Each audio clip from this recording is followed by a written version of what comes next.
the little pause between pieces is what has to happen while I change organs.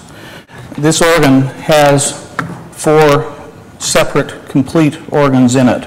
It has an English organ, a French organ, which was the Spanish trompeteria, a German organ, and an orchestral or theater organ.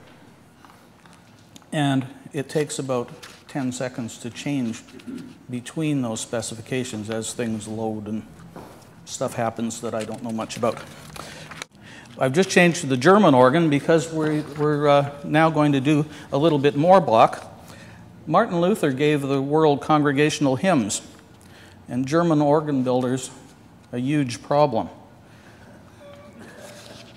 Because, of course, they had to now fill gigantic stone buildings with sound enough to support exuberant Lutheran worshipers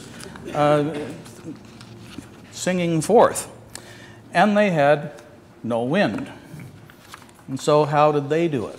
Well, they did the reed trick in the bass, because big pipes take more wind.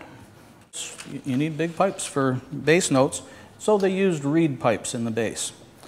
But they invented what they called the principal chorus, which is the basis of the organ to this day.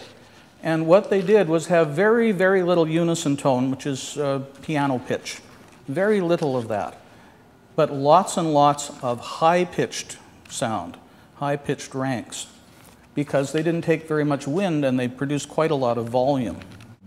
Arguably, the finest organ music in the world was written for those organs by Bach and his contemporaries, because they found that that kind of chorus buildup was ideally suited to contrapuntal music and to clarity of the contrapuntal lines.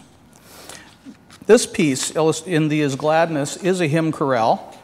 It's a chorale actually on an Italian hymn, which is sort of odd considering Germans invented the form. You would think they'd use their own, but this is an Italian hymn. And so it's an illustration of the form itself, but it also uses the German-invented pedal keyboard. Other countries had stuff to do with the feet, but the Spanish, for instance, had drones, much like bagpipe drones. The Italians did something like that. The English didn't do it at all for hundreds of years. They just didn't have pedals. But the Germans said, well, we could do another whole contrapuntal line with the feet. And so they put a keyboard down there very early on.